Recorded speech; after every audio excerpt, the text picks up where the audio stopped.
Salam Sang Raja. Bab 72. Asal. Ekspresi pasangan melintas di wajah penyihir, diikuti oleh saat hening. Dia tiba-tiba menghela nafas. Anak muda, aku harus mengakui bahwa kamu sangat pintar untuk dapat secara akurat menebak kebenaran dari beberapa petunjuk seperti itu. Namun, hehe, itu tidak berguna.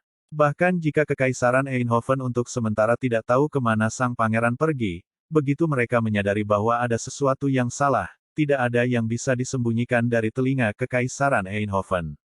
Bahkan jika mereka kehilangan satu kuda, mata-mata rahasia Kekaisaran dapat menyelidiki dan menemukan di mana itu, belum lagi keagungannya dan 3.000 prajurit elit lapis baja hitamnya. Ketika mereka mengetahui apa yang terjadi, Chambord dan Kekaisaran Zenith akan hancur. Semua orang akan mati. Mati ibumu. Fei melemparkan penyihir 2 tamparan lagi ke wajahnya, membuat sebagian giginya keluar dari mulutnya. Fei mengancam, "Duse tua, katakan padaku dengan jujur mengapa kalian datang ke Chambord."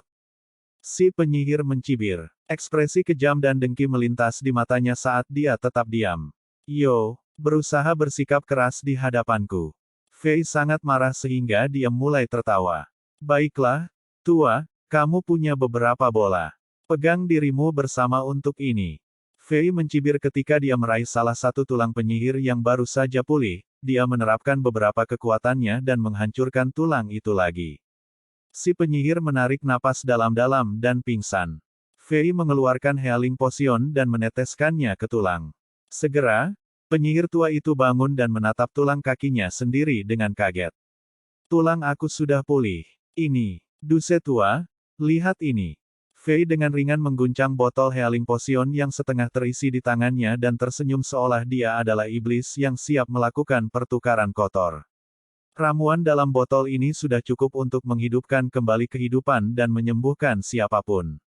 Tidak masalah seberapa parah cedera itu, beberapa tetes ramuan akan menyembuhkannya. Jika kamu masih berusaha dan bertindak tegar dan tetap diam. Hehehe, aku akan menghancurkan tulangmu dan menyembuhkannya lagi. Mematahkannya lagi, dan menyembuhkannya lagi. Jika kamu memiliki kesabaran untuk bermain denganku, aku akan membiarkan kamu merasakan sakit karena setiap tulang di tubuh kamu hancur ribuan kali. Perasaan itu, hehehe, hahaha. Penyihir itu hancur seketika dan berteriak. "Iblis, kau setan." Fei tertawa. "Jika kamu mengatakan yang sebenarnya, aku akan menyelamatkan hidup kamu dengan ramuan ini. Semua tulang yang patah di anggota tubuh dan tubuh kamu akan sepenuhnya pulih. Jika ada kesempatan, kita bahkan mungkin bisa bekerja sama." Hehehe. Penyihir itu memutar matanya beberapa kali dan ragu-ragu ketika dia merenungkan situasinya. Anggota tubuhnya telah dipukuli dan dihancurkan menjadi pasta daging dan tidak memiliki kehidupan di dalamnya. Satu-satunya cara dia bertahan sampai sekarang adalah dengan mengandalkan kekuatan sihirnya yang kuat. Dia tidak memiliki keinginan dan kebutuhan lagi. Inilah mengapa dia sangat berani dan tangguh. Tapi begitu dia melihat harapan untuk bertahan hidup, tekad penyihir akhirnya goyah. Keputusasaan bisa menjadi pahlawan, tetapi harapan bisa mengubah bahkan pahlawan terbaik menjadi pengecut. Ramuan merah di tangan iblis adalah satu-satunya harapan bagi penyihir berjubah hitam. Semua orang menghargai hidup mereka sendiri. Dan peluang besar telah disajikan tepat di depannya. Jika dia bisa mengatasinya dengan benar, dia bisa melambung kembali ke status dan tingkat kekuatannya sebelumnya. Oleh karena itu, dia akhirnya tunduk pada Fei. Dia mengangguk. "Baiklah, aku akan memberitahumu semua yang aku tahu, tapi sebelum itu, kamu harus bersumpah bahwa begitu aku memberitahumu segalanya, kamu akan menyembuhkanku. Jika kamu bukan orang yang suka berkata-kata, kamu akan."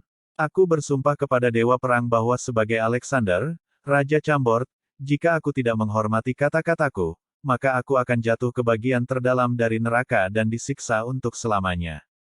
Fei mengangkat tangannya dan bersumpah dengan sungguh-sungguh. Sang penyihir percaya pada Fei. "Namaku Evans dan aku penyihir bintang 4. Aku dari jauh, level 9 Kekaisaran Manchester.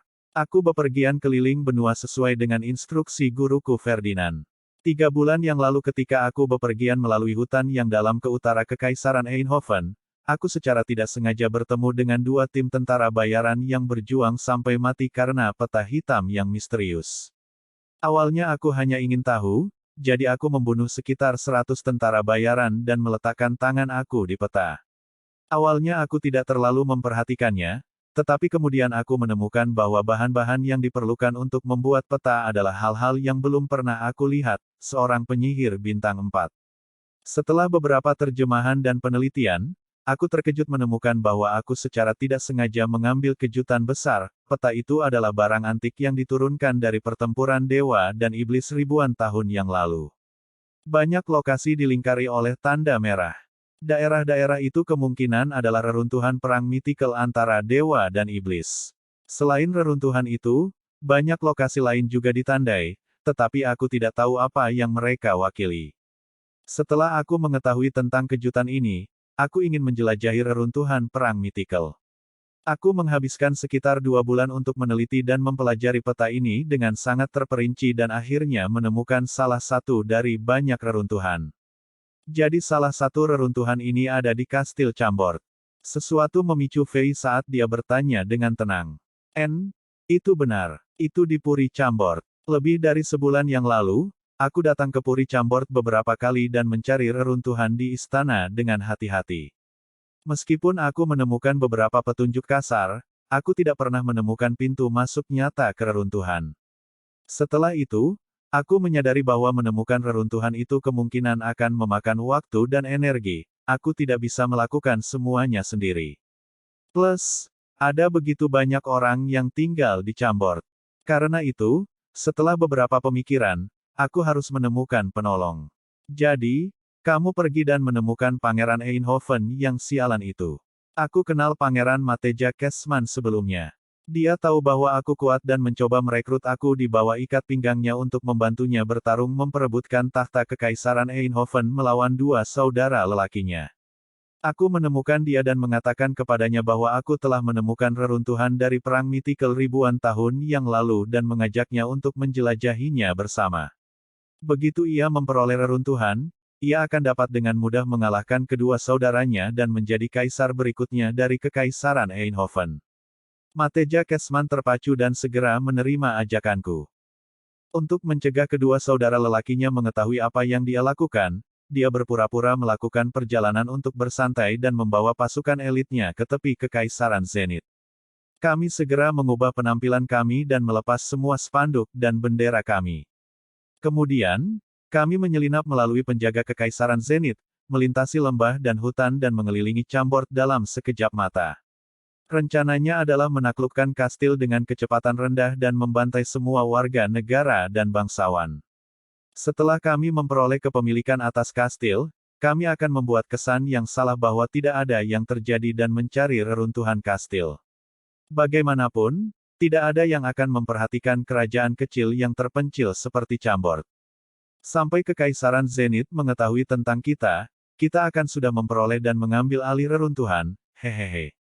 Itu aneh, dengan kemuraman dan penampilanmu yang kejam, kamu mungkin tidak memiliki hati untuk membantu pangeran idiot itu memperebutkan tahta, terlebih lagi untuk berbagi reruntuhan mitikal dengannya.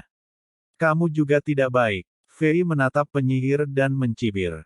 Ake, penyihir itu batuk seteguk darah. Dia berkata dengan lemah. Tentu saja, reruntuhan mitikal sangat berharga, mengapa aku berbagi dengan dia? Begitu kami menemukan pintu masuk ke reruntuhan dan mulai menjelajah, aku akan membunuhnya, mengambil kendali atas 3.000 tentara dan memerintahkan mereka untuk terus menjelajahi reruntuhan untukku. Hehehe, si penyihir mulai tertawa ketika dia berbicara tentang rencana besarnya. Apakah kamu tidak takut akan balas dendam Kekaisaran Eindhoven? Untuk menghindari orang lain mengetahui apa yang kami lakukan dan mencegah pertengkaran yang tidak perlu atas reruntuhan, kami menghapus semua jejak. Tidak ada yang bisa mengetahui kemana Pangeran Mateja Kesman dan pasukannya pergi. Hahaha, Pangeran Mateja Kesman menggali kuburnya sendiri. Semuanya berjalan sesuai rencana aku. Jadi semua hal yang kamu katakan tentang Kekaisaran Eindhoven akhirnya menemukan apa yang terjadi hanya untuk membuatku takut. Fei mencibir. Apakah mereka tidak akan pernah tahu bahwa pangeran mereka mati di sini? Tidak ada yang pasti, kamu tidak bisa meremehkan kekuatan Kekaisaran Eindhoven. Mereka akhirnya akan tahu. Namun, bahkan jika mereka tahu, lalu apa? Aku dari Kekaisaran Manchester tingkat 9, dan mentor aku Ferdinand adalah pejabat yang sangat penting di Kekaisaran. Ketika mereka mengetahui hal ini, aku sudah selesai menjelajahi reruntuhan dan melaporkan reruntuhan ke Kekaisaran Manchester. Pada saat itu, aku akan memiliki penilaian kekaisaran dan status aku akan melambung. Hehehe, apa yang bisa dilakukan Kekaisaran tingkat 4 kepadaku pada saat itu? Penyihir memasang ekspresi ganas di wajahnya saat dia mengatakan itu. Gagasanmu bagus, tapi sayangnya, keberuntunganmu tidak tepat, kamu bertemu aku dan dipukuli seperti karung pasir. Bukankah kamu seorang tahanan yang lemah sekarang, memohon belas kasihan? Fei bersikap sarkastik. Aku harus berterima kasih. Jika bukan karena perencanaan terperinci kamu, Chambord mungkin benar-benar akan hancur di bawah kuku besi kavaleri Eindhoven. Penyihir itu marah setelah dia mendengar itu. Dia menatap Fei dengan marah dan ingin mengatakan sesuatu kembali sarkastik, tetapi setelah ragu-ragu sejenak, dia menundukkan kepalanya dan menghela nafas dengan sedih. Apa yang dapat aku lakukan? Perhitungan tidak tahan terhadap nasib, aku tidak akan pernah berpikir bahwa karakter yang luar biasa seperti kamu bisa ada di kerajaan Chambord kecil. Namun, kita tidak akan saling kenal jika kita tidak bertarung. Apa yang kamu katakan sebelumnya benar. Kita dapat bekerja sama di masa depan. Fei tidak mengomentari rekomendasi penyihir. Dia kaget. Apa yang dikatakan penyihir telah membuktikan beberapa hipotesis awalnya. Chambord memang memiliki sejarah panjang di belakangnya, dan penjara besar seperti labirin bawah tanah itu mungkin merupakan bagian dari reruntuhan mitikal. Fei tidak menunjukkan emosi apapun di wajahnya, dia terus bertanya. Ceritakan tentang reruntuhan mitikal. Kamu belum pernah mendengar tentang reruntuhan mitikal sebelumnya. Penyihir tertawa jijik. Tetapi setelah dia melihat tatapan mematikan di mata Fei, egonya menghilang seperti es krim yang meleleh dan menjawab dengan rendah hati. Menurut legenda, ribuan tahun yang lalu dewa dan iblis memerintah benua Azeroth. Kedua ras sangat kuat. Mereka dapat menghancurkan gunung, merobek langit, menghancurkan tanah dan melakukan apapun yang mereka inginkan. Tetapi karena alasan tertentu, kedua ras tidak bisa saling menanggung, satu ras harus mati. Sejak awal keberadaan mereka, mereka telah bertarung satu sama lain. Perang itu berlangsung lebih dari puluhan ribu tahun. Dewa dan iblis bertempur di seluruh benua dan reruntuhan perang menyebar ke seluruh benua. Namun, reruntuhan itu perlahan-lahan terkubur dalam debu dari waktu ke waktu. Setelah itu, dua ras dewa dan iblis yang kuat tiba-tiba menghilang secara misterius dari benua Azeroth. Setelah periode waktu yang lama, umat manusia perlahan-lahan bangkit. Tentu saja, ini hanya legenda yang diceritakan oleh penyair dan pendongeng jalanan. Tapi, orang memang menemukan beberapa reruntuhan misterius di benua itu dan mendapatkan banyak barang luar biasa dari mereka. Bahkan metode pelatihan energi dan kekuatan sihir yang sangat populer di benua ini sekarang ditemukan dari reruntuhan. Orang-orang mendapatkan item dan perangkat sihir, kekayaan, gulungan teknik energi, gulungan pelatihan sihir. Dan masih banyak lagi dari reruntuhan. Setelah kamu memperoleh rusak mistis, kamu akan mendapatkan segalanya. Itulah aturan emas di benua itu. Kekaisaran Barcelona tingkat 9, Kekaisaran nomor 1 di benua, dan beberapa kekaisaran lain seperti Kekaisaran Milan, Kekaisaran Chelsea dan Kekaisaran Anfield semuanya naik ke tampuk kekuasaan dan semakin kuat setelah mereka menemukan reruntuhan mitikal skala besar. Bahkan Kekaisaran Manchester kami tidak terkecuali, pencipta Kekaisaran Besar, Master Matt Busby, menciptakan Kekaisaran Manchester setelah ia menemukan reruntuhan mitos yang hebat dan memperoleh sumber dayanya. Saat penyihir berbicara, ekspresi langka dan bangga muncul di wajahnya. Pria bernama Busby pasti sangat kuat. Bersambung.